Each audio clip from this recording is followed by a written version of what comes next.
अस्सलाम वालेकुम जी। इमरान खान साहब ने ख़ुद इस बात की गवाही दे दी है कि वो अपने होशो हवास में नहीं है।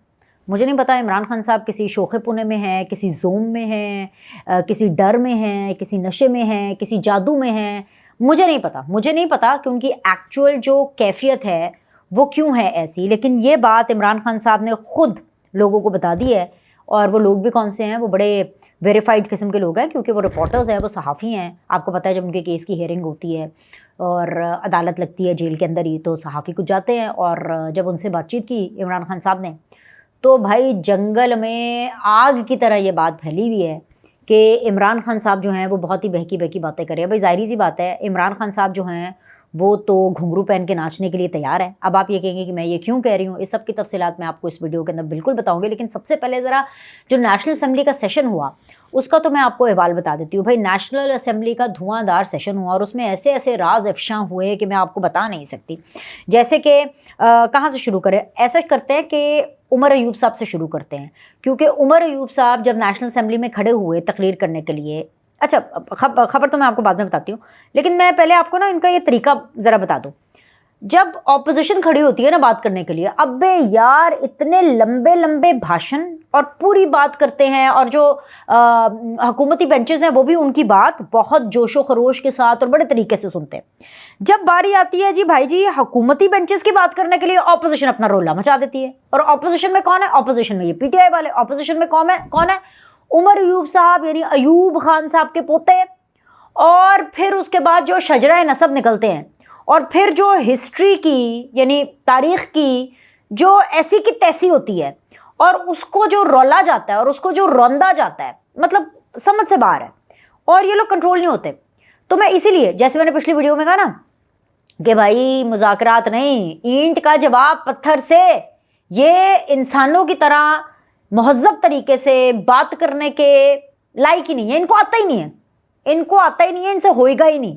अब पार्लियामेंट के अंदर जो है, आ जाए खबर पे, उमर अयूब साहब खड़े होते हैं, लंबी लंबी तकरीरें करते हैं।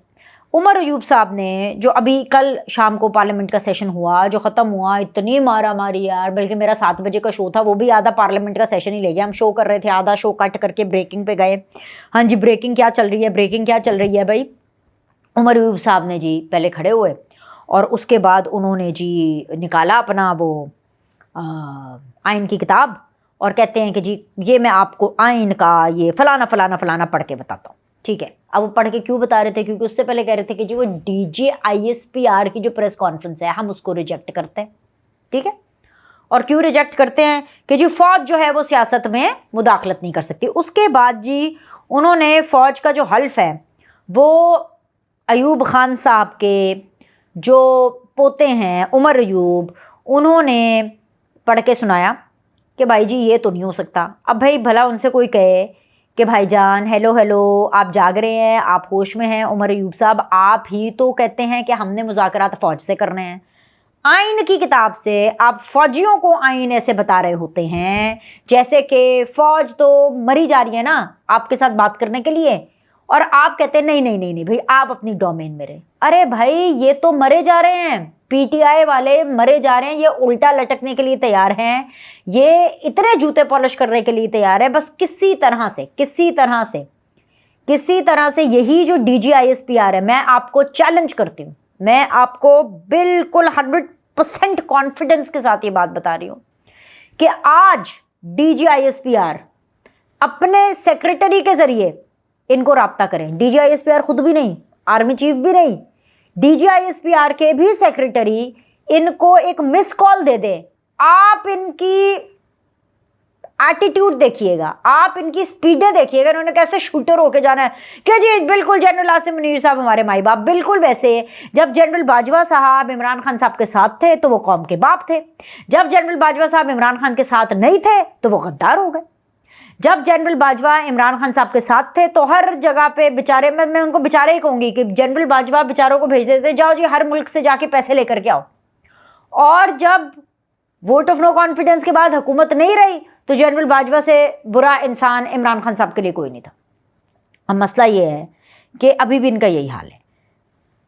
गए उधर जब सहाफ़ी जाते हैं तो रोज़ कोई ना कोई शुद्धनी, रोज़ कोई ना कोई शुरली जो है वो देते हैं। उस शुरली पे भी आऊँगी, जो ताज़ा शुरली है उसकी भी मैं बात करूंगी। पर रिजल्ट नेशनल असेंबली का सेशन का तो मैं आपको ये वाल बता दूँ। अब जाहिर बात है जब उमर अयूब घंटों बोलेंगे, आइन पढ़ के बताएंगे, फौजियों को बताएंगे जी आपका ओथ क्या है, और उसके बाद जी बताएंगे जमहूरियत क्या है और ये सारा कुछ, तो भाई इतने बुरे दिन तो आए नहीं ना हुकूमत पर। वो भी हुकूमत कौन, पीपल्स पार्टी और नून लीग के जो बेंचेस हैं उनके ऊपर इतने बुरे दिन तो नहीं आए कि उमर अयूब यानी अयूब खान के जो साहबजादे हैं वो इनको पढ़ के बताएं कि आइन, जमहूरियत, ओथ ये क्या होता है। ख्वाजा आसिफ साहब थे, उन्होंने तो जवाब देना ही देना था। ख्वाजा आसिफ साहब उठे हैं, उन्होंने कहा कि भाई तकलीफ़ यहीं से हो रही है ना कि वो 2018 के धरने के 2014 के धरने के बारे में DGISPR ने बोला कि वहाँ से तय किया। हम तो कहते हैं जी 1948 से शुरू कर दें। तो ख्वाजा आसिफ साहब ने कहा कि क्यों ना अयूब खान से शुरू करें, आर्टिकल 6 अयूब खान पे लगे, उनकी जो बाकियात हैं उनको कब्र से निकाल करके उनको लटकाया जाए। बस अभी इतना ही कहना था, इतना ही कहना था। अरे भाई उमर अयूब तो छतों को जाके लगे पार्लियामेंट की, ये छतों। उसके बाद उन्होंने हर वो कोशिश कर ली कि किसी तरह तकरीर ना हो, इतनी कोशिश की भाई। वो कहते रहे हैं जो अपने स्पीकर हैं अयाज सादिक साहब, शरीफ आदमी हैं, वो बेचारे उनको कहते रहे हैं भाई आप ऐसे ना करें, मतलब इन्होंने बात नहीं करने दी। अगला जो आदम, मतलब मेरा पूरा प्रोग्राम इसी में चला गया 7 बजे जो आना था कि जी ख्वाजा आसिफ साहब कह रहे हैं मुझे बात करने दी जाए और ऑपोजिशन उनको बात नहीं करने दे रही, और जो स्पीकर है वो कह रहे हैं कि नहीं जी इनको अब बात करने दी जाए। भाई जब उमर अयूब ने अपना पूरी भड़ास निकाल दी, फौजियों को भी याद करा दिया, अपनी जमहूरियत भी जो उनकी डेफिनेशन है, यानी उमर अयूब की जो डेफिनेशन है जमहूरियत की, आइन की, वो जब आपने बता दी फौजियों को, तो अब हौसला करे ना, खून जरा टकोर लो वो हैं, अब आराम से हौसला करे। वो हो नहीं रहा था। फिर वो कहते हैं ना ख्वाजा आसिफ स्कूल्ड देम, उनको ऐसा स्कूल किया कि ख्वाजा आसिफ साहब तो पहुंच गए। फिर उन्होंने वो गड़े मुर्दे उखाड़े, उन्होंने वो राज बताए। फिर ख्वाजा आसिफ साहब शुरू हुए, उन्होंने कहा कि भाई मैं आपको बताता हूँ कि इमरान खान की दाई कौन थी। इमरान खान की दाई जनरल बाजवा थे। उन्होंने कहा कि 2018 में इमरान खान की दाई तो जनरल बाजवा बने हुए थे, क्योंकि जनरल बाजवा जो है वो इमरान खान को हुकूमत में लाना चाहते थे, और तब तक जनरल बाजवा बिल्कुल ठीक थे। बस ये बातें हुई, अरे भाई इतना शोर पार्लियामेंट में, यही जो शोर शराबा है ना, ये PTI वालों के अंदर हर जगह पे पाया जाता है। अब जैसे इमरान खान साहब हैं, इमरान खान साहब कह रहे हैं जी, सहाफ़ियों को कहते हैं जी मुल्क की हालात बड़े ख़राब हैं जी, मुल्क के हालात इतने बुरे हैं हालात कि जून जुलाई में तो अवाम ने सड़कों पर आ जाना है। तो कहते हैं कि जी मैं ना आर्मी चीफ को ख़त लिखूँगा। अब कोई अपने होश में हो, मैं तो हैरान परेशान हूँ कि वहाँ पे जितने भी सहाफ़ी थे उनको चक्कर क्यों नहीं आए, उनको तो वाकई चकरा जाना चाहिए। भाई एक तरफ इमरान खान साहब और उनकी पार्टी कहती है कि जी आर्मी वाले नौकर हैं, यही कहती है ना। लतीफ़ खोसर ने यही कहा था ना कि हम मुलाजिम हैं, गौहर खान, हर कोई, ये जितने भी PTI वाले वो सब ये कहते हैं ना कि हम मुलाजिम हैं, हम मुलाजिमों से बात नहीं करते, तो मुलाजिम हो। तो भाई एक तरफ आपकी पार्टी कह रही है कि आर्मी वाले नौकर हैं और उन पर सियासत पर पाबंदी होनी चाहिए, यही कहती है ना कि नौकर हैं इस्टेब्लिशमेंट और उन पर पाबंदी होनी चाहिए। और जी जनाब इमरान खान साहब जो हैं वो ख़तो किताबत करना चाहते हैं। हमने सनम को ख़त लिखा, ख़त में लिखा कि हम तो घुंघरू बांध के आपके सामने नाचने के लिए तैयार है। इमरान खान साहब कुछ भी करने के, भाई किस मुंह से आप आर्मी चीफ को ख़त लिखना चाहते। फिर नीचे वजाहतें दे रहे हैं, टिकर चल रहे थे ARY के ऊपर।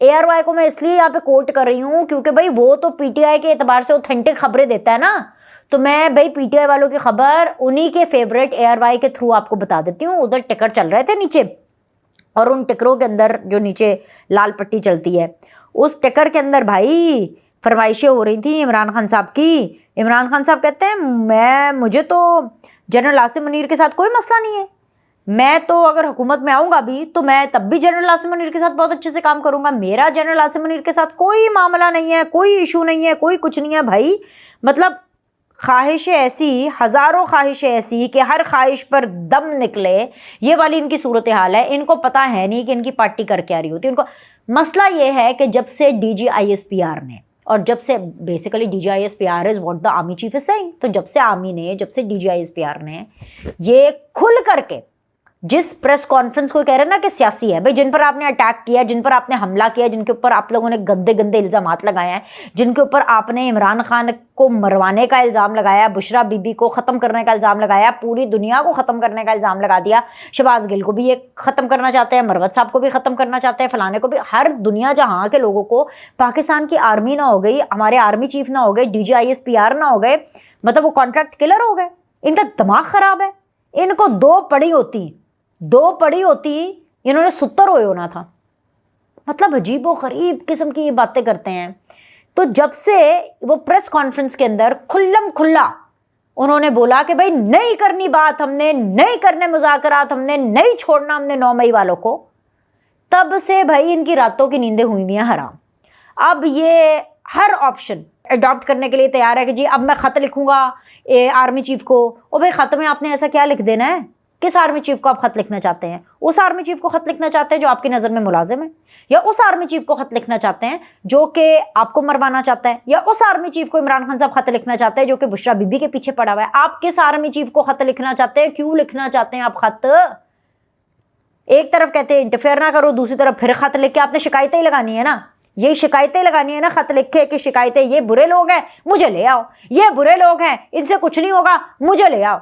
तो भाई तो उनको ऐसे अलकाबाद से क्यों नवाज रहे हैं? आपका दिमाग ठीक है? दिमाग इनका ठिकाने पे है? ये तो होश में रहने वाले लोगों की बिल्कुल निशानी नहीं है। ये तो जो लोग नशे में होते हैं ना, और जो लोग टुन होते हैं, जैसे एकदम से टुन ये वाले कि बस एक ही चीज़ को ऐसे देखते रहते, ये वाले, ये ना टुनकियत की निशानी है। ये कोई नॉर्मल ह्यूमन बीइंग या नॉर्मल किसी भी पॉलिटिकल पार्टी के हेड की निशानी नहीं लगती। मामला ये है कि इन्होंने प्रेस कॉन्फ्रेंस रिजेक्ट की, अगलों ने इनके ख़त को रिजेक्ट किया, और ये अब उल्टा हो जाए, जूते पॉलिश कर लें, घुंघरू पहन के नाचना शुरू कर दे, कुछ भी कर लें भाई, कुछ भी कर लें, सिचुएशन आर या पार की है। अगर आप में से, मेरे सुनने वालों में से किसी को भी डाउट है, और अगर मेरे सुनने वालों में से अगर कोई PTI का सपोर्टर है, तो भाई आप अपने कान के पर्दे खोल के सुन लें। ये मैं आपको बता रही हूँ, मैं आपको ऑन बिहाफ ऑफ इस्टेब्लिशमेंट बता रही हूँ कि ये मामला आर या पार का है। ये मामला सनम के ख़त के जवाब का नहीं है।